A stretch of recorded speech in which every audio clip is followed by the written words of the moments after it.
राधिका बहू, आज तुम्हारी पहली रसोई की रस्म है, तो तुम किचन में आ जाओ और अपनी पसंद का खाना बनाकर हम सबको खिलाओ। वैसे मैं जानती हूँ कि तुम बहुत अच्छा खाना बनाती हो, तुम्हारी माँ ने बताया था। राधिका, तुमने अपने घर का पांता भात बनाकर खिलाया था ना, जो वो हमें बहुत पसंद आया था। आज भी ऐसे ही कोई ठंडी डिश बनाकर खिलाओ जिसका स्वाद हमें अच्छा लगे। जी जेठ जी, आप चिंता मत कीजिए, मैं आपको आज गांव की अच्छी अच्छी डिश बनाकर खिलाऊंगी।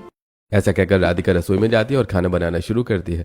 वो सबसे पहले मलाईदार लस्सी तैयार करती है। उसके बाद वो ताज़ी लौकी निकालती है और उसे बहुत बारीक काटती है और फिर उसे उबाल कर छान लेती है। और फिर दही में कुछ मसाले और उबली हुई लौकी डालकर लौकी का रायता तैयार करती है और लस्सी और रायता को फ्रिज में ठंडा होने के लिए रख देती है। फिर वो बाकी खाना बनाने में लग जाती है। तभी स्वाति वहां आती है और राधिका को खाना बनाते देखकर कहती है, अरे राधिका, ये पहली रसोई में तुम लौकी की सब्जी बना रही हो?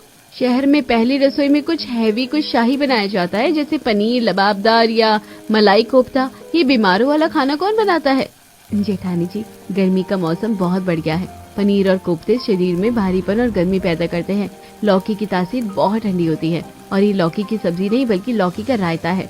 मुझे विश्वास है कि सभी को बहुत पसंद आएगा। ठीक है देवरानी जी, तो जो आपका मन है वही बनाइए, देखेंगे कि कैसा लगेगा।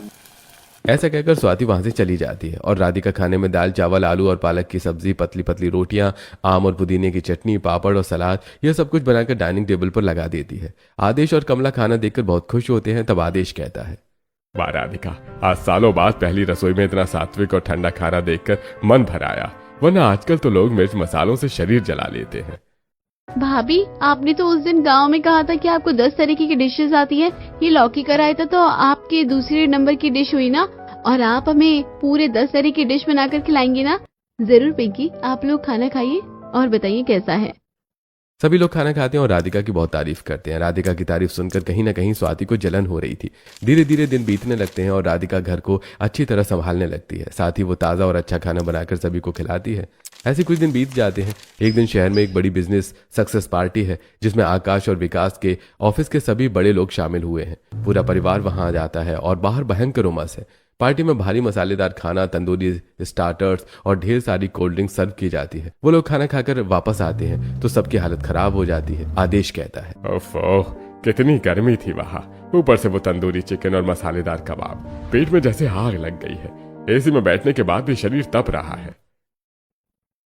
हाँ जी, मेरा तो जी घबरा रहा है। ऐसा लग रहा है जैसे हम सबको लू लग गई हो और ऊपर से इतनी ठंडी कोल्ड ड्रिंक पी ली, अब गले में जलन हो रही है। माँ जी, मुझे भी ऐसा लग रहा है कि मुझे धूप की वजह से लू लग गई है, पर रुकिए मैं जीरा सोडा लेकर आती हूँ। वैसे भी इन भारी खानों के बाद सोडा ही सबसे बेस्ट है। ऐसा कहकर स्वाति रसोई में जाती है और फ्रिज से जीरा सोडा की बोतलें निकालती है। तभी राधिका रसोई में आती है और कहती है, जेठानी जी, आप सोडा मत पिए। सोडा में गैस होती है जो पेट की जलन को और बढ़ा देगी, और वैसे भी लू लगने पर आम पन्ना पीना चाहिए। मैं ऐसा करती हूँ कि भुना हुआ जीरा और चिया सीड डालकर आम पन्ना बना देती हूँ। बस 2 मिनट में सबका हाजमा ठीक हो जाएगा और लू का असर भी खत्म हो जाएगा। राधिका, तुम अपनी ये गांव की चीजें बंद करो। सोडा इंटरनेशनल ड्रिंक है, तुरंत डकार आती है और राहत मिलती है। तुम क्या ये बीज लेकर आ गई? जेठानी जी, सोडा सिर्फ धोखा है। ये चिया सीड्स और आम का शरबत पेट की एसिडिटी को सोख लेता है। आप अपना सोडा ले जाइए, मैं ये शरबत ले चलती हूँ। देखते हैं सबको क्या पसंद आता है। राधिका के ऐसा कहने के बाद स्वाति अपना जीरा सोडा लेकर हॉल में चली जाती है। इधर राधिका फ्रिज में रखे हुए उबले आम को निकालती है, उसे उसके पल्प को पानी में घोलती है, उसे छान लेती है। फिर उसमें बर्फ और भुने जीरे का पाउडर, काला नमक, कुछ धनिया पुदीना के पत्ते डालती है और फिर पहले से भिगे हुए चिया सीड डालकर आम पन्ना तैयार करती है और उसे गिलास में छान कर बाहर ले आती है, जहां स्वाति सभी को जीरा सोडा दे रही होती है। राधिका को देखकर पिंकी अपना जीरा सोडा का गिलास रखते हुए कहती है, भाभी, सोडा नहीं पीना, पेट और फूल जाएगा। आपके हाथ में क्या है राधिका भाभी? ये आम पन्ना है पिंकी। धूप से आने की वजह से जो डिहाइड्रेशन हुआ है और जो लू लगी है उससे तुरंत ठीक हो जाएगा। इसे पी लीजिए, ये आपके पाचन तंत्र को भी शांत कर देगा। राधिका की बात सुनकर सभी अपना अपना जीरा सोडा के गिलास रख देते हैं और राधिका से आम पन्ना का गिलास लेकर पीने लगते हैं। सभी को बहुत पसंद आता है। तब आदेश कहता है, आहा, गजब। राधिका इसे पीते ही जैसे कलेजे में ठंडक पड़ गई। सोडा पीकर तो गला जलता है, पर यह तो अमृत जैसा लग रहा है। स्वाति बेटा, बुरा मत मानना, पर आज राधिका की ये गांव वाली ड्रिंक तुम्हारे सोडे से लाख गुना बेहतर है। भाभी, ये तो आपके तीसरी नंबर वाली डिश हो गई है। आपने कहा था कि 10 तरह की चीजें बनाएंगी, 3 हो गई हैं। पांता भात, लौकी की सब्जी और ये आम और सीड शरबत। ठीक है, अब एक शरबत क्या बना लिया तुम लोग, तो ऐसे इसके गुणगान करने लगे। स्वाति, इसमें बुरा मानने वाली क्या बात है? तुम भी इसे पीकर देखो, बहुत ही टेस्टी है। आकाश के फोर्स करने पर स्वाति भी आम पन्ना पीती है, उसे भी वो बहुत अच्छा लगता है, लेकिन वो कुछ नहीं कहती। अगले दिन दोपहर का समय है, पिंकी कॉलेज से लौटी है और उसका चेहरा धूप से उतरा हुआ है। उसी समय आदेश भी बाहर से आया है और सोफे पर बैठ गया है। तभी दोनों बेटे भी ऑफिस से आ जाते हैं। तभी कमला राधिका से कहती है, राधिका बहू, सभी लोग आ गए हैं, सबको भूख लगी होगी, तुम जल्दी से दाल चावल सब्जी रोटी बना लो। माँ, भूख तो बहुत लगी है, पर ये दाल चावल देखने का मन भी नहीं कर रहा। हाँ स्वाति, आज मेरा भी खाना खाने का बिल्कुल मन नहीं है, पेट बड़ा ही गरम गरम लग रहा है। अरे फिक्री क्यों करती हो, मैं बाहर से कुछ अच्छा खाना लेकर आती हूँ जो आप लोगों को खाने का मन करे। ऐसा कहकर स्वाति बाजार चली जाती है। तभी राधिका कहती है, मैं ऐसा करती हूँ कि कुछ ठंडा बना देती हूँ। ऐसा कहकर राधिका रसोई में जाती है और सत्तू का डिब्बा निकालकर सत्तू को घोलकर उसमें कुछ मसाले मिलाकर सत्तू का शरबत बना लेती है और उसे ट्रे में रखकर बाहर ले आती है। तभी वो देखती है कि स्वाति भी बाजार से चीज बर्गर और कोल्ड ड्रिंक लेकर आई है। स्वाति सभी को चीज बर्गर और कोल्ड ड्रिंक देते हुए कहती है, लीजिए आप लोग ये चीज बर्गर खाइए, आपको बहुत मजा आएगा, और साथ में कोल्ड ड्रिंक भी पीजिए। जेठानी जी इतनी गर्मी में मैदा और भारी चीज खिलाएंगे, इनका शरीर पहले से ही तपरा है, और ये सत्तू का शरबत लाई हूँ, ये शरीर को और ठंडा भी करेगा और पेट भी भरेगा। स्वाति भाभी, चीज बर्गर की खुशबू तो बहुत अच्छी है, पर ये कितना ऑयली और स्पाइसी लग रहा है, इस गर्मी में ये सब कैसे खा पाऊंगी। लेकिन राधिका भाभी का सत्तू तो काफी ठंडा दिख रहा है, आज हम लोग इसे पीकर देखते हैं। ऐसा कहकर सभी लोग राधिका से सत्तू का गिलास ले लेते हैं और पीने लगते हैं। सभी को सत्तू का शरबत बहुत पसंद आता है। आदेश कहता है, अरे वाह, ये सत्तू का शरबत काफी ठंडा ठंडा और अच्छा लग रहा है, इसका स्वाद भी बहुत अच्छा है और इससे पेट भी भर जाएगा। राधिका, तुमने तो कमाल कर दिया।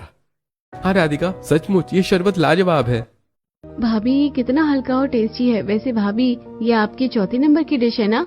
हाँ स्वाति, तुम चिंता मत करो, मैं अपनी 10 डिश जरूर पूरी करूंगी, एक एक करके तुम्हें सब खाने को मिलेगी। ये सुनकर सभी लोग हंस पड़ते हैं। स्वाति भी सत्तू का शरबत पीती है, लेकिन साथ ही वो जलकर मन ही मन सोचती है, ये लड़की तो जैसे मेरे ऊपर हावी होती जा रही है, हर बात में अपनी ठंडी रसोई ले आती है, मुझे कुछ बड़ा करना होगा। 2 दिन बाद घर में खबर आती है कि कमला देवी की बहन कुमुद मौसी अपनी बेटी रिया के साथ आ रही हैं। कुमुद मौसी स्वाति की बहुत बड़ी प्रशंसक हैं, क्योंकि स्वाति उन्हें हमेशा महंगे तोहफे और शहरी चीजें खिलाती है। स्वाति ये सुनकर मन ही मन सोचती है, ये सबसे अच्छा मौका है राधिका को नीचे दिखाने का। ऐसा सोचकर स्वाति कमला से कहती है, माँ जी, मौसी जी आ रही है, उनके स्वागत का सारा इंतजाम मैं खुद करूंगी। मैं उनके लिए खास paneer sandwich, cold drink, coffee और क्रीम वाले बिस्किट बनाऊंगी। आखिर वो शहर की रहने वाली है, उन्हें ये सब पसंद कहाँ आएगा। ठीक है स्वाति, पर वो इतनी धूप से आ रही है, ध्यान रखना। दोपहर को कुमुद मौसी और रिया घर पहुंचती हैं। दोनों पसीने से तरबतर हैं। कुमुद मौसी कहती हैं, अरे कमला, बाहर तो मौसम लू के थपेड़े मार रहा है, रिया की तो तबीयत बहुत खराब लग रही है, इसे शायद लू लग गई है। तभी Swati paneer sandwich, cold drink और कोल्ड कॉफी और क्रीम वाले बिस्किट लेकर मौसी जी के पास आती है और कहती है, मौसी जी, ये लीजिए ठंडी ठंडी कोल्ड ड्रिंक, कॉफी और ये लीजिए सैंडविच, इसे खाकर आपकी सारी थकान दूर हो जाएगी। नहीं स्वाति दीदी, मेरा जी मिचला रहा है, ये कॉफी और ये हैवी सैंडविच बिल्कुल नहीं खा सकती मैं, मुझे तो बस उल्टियाँ होने जैसा लग रहा है। तभी राधिका भी वहां पर ठंडा ठंडा नींबू पानी लेकर आती है और मेहमानों को सर्व करते हुए कहती है, बुआ जी, रिया, इसे धीरे धीरे सिप लेकर पीजिए, ये लू का सबसे बड़ा दुश्मन है, आपको ये बहुत अच्छा लगेगा। कुमुद और रिया के साथ घर के सभी लोग नींबू पानी पीने लगते हैं। रिया नींबू पानी पीते ही कहती है, ओहो राधिका भाभी, ये तो बहुत ही रिफ्रेशिंग है, मेरा सिर दर्द जैसे गायब हो गया है, ये खट्टा मीठा स्वाद बहुत अच्छा है। सच में हमने तो शहर में ये सब पीना छोड़ दिया था, पर आज एहसास हुआ कि जो सुकून इसमें है वो कड़वी कॉफी में कहा। स्वाति बेटा, बुरा मत मानना, पर इस गर्मी में हमें स्पेशल नहीं ठंडा चाहिए था। राधिका भाभी, ये आपकी 5 नंबर की डिश थी, ये भी काफी टेस्टी थी। राधिका बहू, वैसे रात को खाने में क्या खिलाओगी? मौसी जी, रात को मैं हल्के दही बल्ले बनाऊंगी, लेकिन दाल में नहीं। मैंने सूजी और दही का एक खास मिक्सचर तैयार किया है, साथ में ठंडे चावल और पुदीने की चटनी। ये पेट को भारी नहीं करेगा और आपको नींद भी बहुत अच्छी आएगी।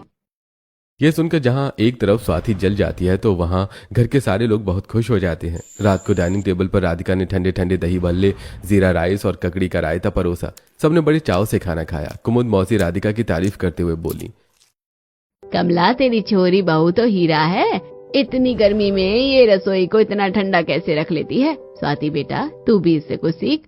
वैसे राधिका भाभी, ये आपकी 6वीं नंबर की डिश है और ये भी काफी अच्छी थी। पिंकी की बात सुनकर सभी लोग हंस पड़ते हैं, लेकिन स्वाति मन ही मन गुस्सा होते हुए अपने आप से कहती है, ये राधिका इज्जत बटोर कर बहुत खुश हो रही होगी, लेकिन मैं इस गांव की गवार की बेइज्जती अपनी किटी पार्टी में करूंगी। वहाँ वो अपनी ये ठंडी रसोई भूल जाएगी। अगली सुबह कुमुद मौसी जाने वाली होती हैं। स्वाति रसोई में जाकर जल्दी से एक्स्ट्रा चीज वाला पास्ता बनाने लगती हैं और राधिका से कहती है, मैं इटालियन पास्ता बना रही हूँ मौसी के लिए, देखना सबको मेरा पास्ता ही पसंद आएगा। जी जेठानी जी, आप जो चाहे बनाइए, मैं तो बस नाश्ते के लिए ठंडा ठंडा फलूदा बना रही हूँ। थोड़ी देर बाद दोनों बहुएं अपना अपना नाश्ता डाइनिंग टेबल पर लगा देती हैं। सभी लोग नाश्ता करने बैठ जाते हैं। इटालियन पास्ता देखकर कुमुद मौसी स्वाति से कहती हैं, बेटा स्वाति, ये तो बहुत हैवी लग रहा है, फिर हमें अभी निकलना भी तो है। इतनी सुबह और इतनी गर्मी में पास्ता बहुत हैवी हो जाएगा, इससे रास्ते में उल्टी भी हो सकती है। हाँ मम्मा, राधिका भाभी का ये फलूदा कितना ठंडा ठंडा और हल्का लग रहा है। मुझे लगता है हम सबको यही खाना चाहिए।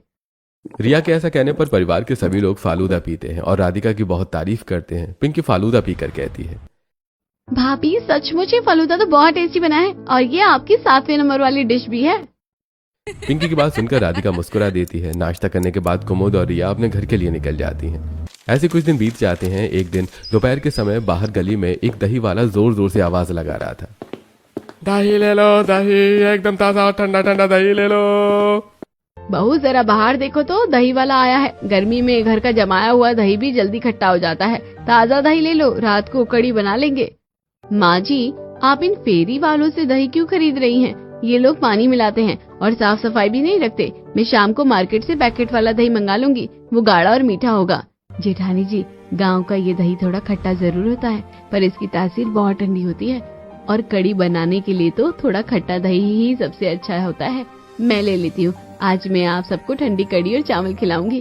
ठंडी कड़ी? कड़ी तो हमेशा गरम गरम खाई जाती है। तुम क्या अब हमें बर्फ डालकर कड़ी खिलाओगी? सच में गांव वालों का दिमाग भी उनकी रसोई जैसा ही होता है। आप बस खाकर देखिएगा जेठानी जी, मैं दही ले लेती हूँ।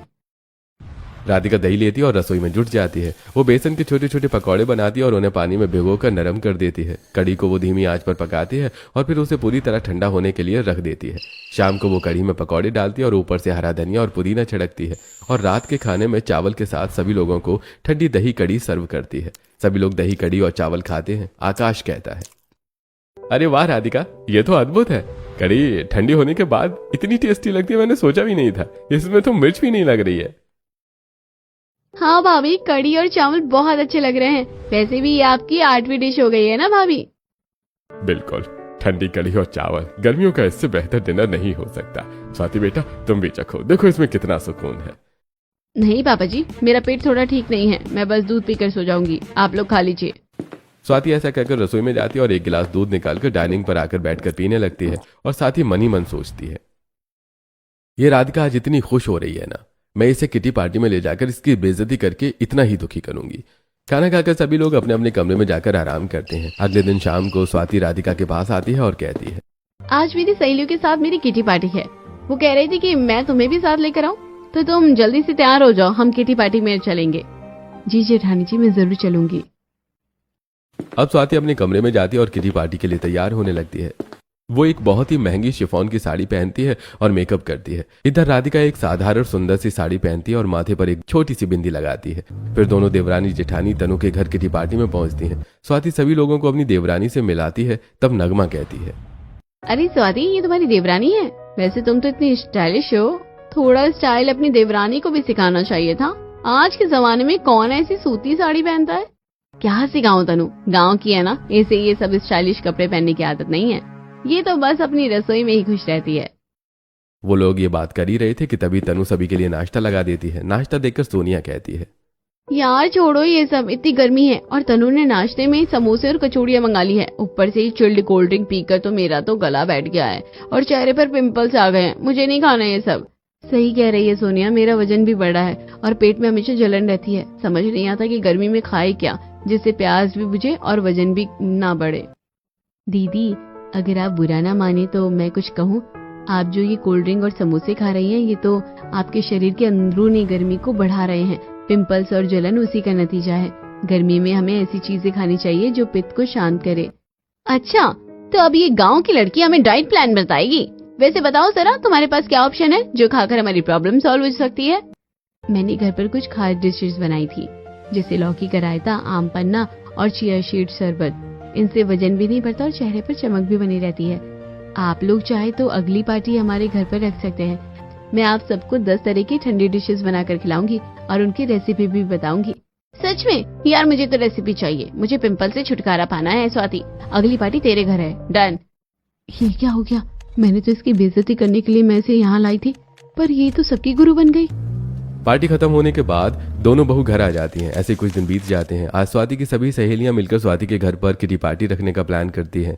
किटी पार्टी का दिन भी आ जाता है। राधिका सुबह से ही रसोई में जुटी हुई है। राधिका ने फिर से हाथ का जमाया दही निकालकर उसे फटकार में भी और मिश्री डालकर श्रीखंड बनाती है। साथ ही वो सभी के लिए सत्तू का शरबत, सलाद और नींबू पानी बनाती है। तभी वहां स्वाति आती है और कहती है, राधिका, तुम ये क्या घास फूस बना रही हो? मेरी सहेलियां शहर की हैं, उन्हें कुछ रॉयल खाना पसंद है। जेठानी जी, आप बस भरोसा रखिए, आज उन्हें वो स्वाद मिलेगा जो वो कभी नहीं भूलेंगी। राधिका की बात सुनकर स्वाति मुंह बनाकर वहां से चली जाती है। शाम को स्वाति की सभी सहेलियां आ जाती हैं और किटी पार्टी शुरू होती है। घर के डाइनिंग टेबल पर राधिका ने बहुत ही खूबसूरती से मिट्टी के बर्तनों में सत्तू का शरबत और श्रीखंड सजाया है। साथ ही कांच के गिलास में नींबू पानी रखा है और बड़ी बड़ी प्लेट में सलाद और फ्रूट्स भी रखे हैं। ये सब देखकर सोनिया कहती है, वाह, ये कितना रिफ्रेशिंग है। इसे तो देखकर ही मन को ठंडक मिल रही है। जी दीदी, और अब ये देखिए, ये है आप लोगों को। ये सब खाकर भी बहुत अच्छा लगेगा। खाना शुरू तो कीजिए। वो लोग खाना शुरू करते हैं। तभी पिंकी भी वहां आ जाती है। राधिका उसे श्रीखंड खाने को देती है। नगमा श्रीखंड खाकर कहती है, अरे ये तो बहुत ही लाजवाब है, इतना ठंडा और इतना हल्का। स्वाति तो कितनी लकी है जो तुझे ऐसी देवरानी मिली है। हम तो फालतू में कोल्ड ड्रिंक पर पैसे बर्बाद कर रहे थे। राधिका, मुझे इन सब की रेसिपी लिख दो ना। सच कहूँ तो मुझे अपनी गलती का एहसास हो गया है। स्टाइल कपड़ों में नहीं, इंसान के हुनर में होता है। तुमने हमें जो सिखाया है वो कोई ब्यूटी पार्लर नहीं सिखा सकता। वैसे भाभी, ये श्रीखंड तो सच में बहुत अच्छा लग रहा है और ये आपकी 9वीं डिश है। सभी लोग राधिका की तारीफ कर रहे थे। तभी राधिका सभी से कहती है, तारीफ मेरी नहीं, जेठानी जी की है, जिन्होंने मुझे आप लोगों से मिलवाया ताकि मैं आप लोगों को ये सारी डिश बनाकर खिला सकूं और उनके बारे में बता सकूं। जेठानी जी, आपका बहुत बहुत शुक्रिया। भगवान का शुक्र है कि मुझे इतनी अच्छी जेठानी मिली। राधिका के मुंह से ये बात सुनकर सभी सहेलियां स्वाति की तारीफ करने लगती हैं और स्वाति मन ही मन सोचती है, राधिका न सिर्फ अच्छा खाना बनाती है बल्कि वो मन की भी बहुत अच्छी है। मैंने उसे इतना नीचे दिखाया, फिर भी उसने मेरी सहेलियों के सामने मेरी इतनी तारीफ की। किटी पार्टी खत्म होती है। सभी सहेलियां स्वाति को धन्यवाद देकर अपने अपने घर लौट जाती हैं। रात को स्वाति राधिका के कमरे में आती है और कहती है, राधिका, मुझे माफ कर दो, मैं कितनी बेवकूफ थी जो तुम्हारे अनमोल हुनर को गांव का गंवारपन समझती रही। तुमने न सिर्फ मेरी सहेलियों का दिल जीत लिया बल्कि मेरी आंखें भी खोल दी। तुम सच में इस घर की असली लक्ष्मी हो। जेठानी जी, आप ऐसा मत कहिए, आप मेरी बड़ी बहन जैसी हो। मैंने तो बस वही किया जो मेरी माँ ने मुझे सिखाया था। ऐसा कहकर राधिका अपनी जेठानी को गले से लगा लेती है। पिंकी कमरे के बाहर ये सब देखकर दौड़कर हॉल से सभी को बुलाकर ले आती है। सभी लोग ये देखकर बहुत खुश हो जाते हैं। तब आदेश कहता है, शाबाश राधिका, आज तुमने स्वाति को भी अपनी टीम में शामिल कर लिया। अब इस घर में कभी बासी खाना नहीं बनेगा और ना ही किसी का पेट खराब होगा। और स्वाति बेटा, तू भी अब अपनी कोल्ड ड्रिंक की बोतलें हटा दे। अब हमारी रसोई ठंडी रसोई बन गई है।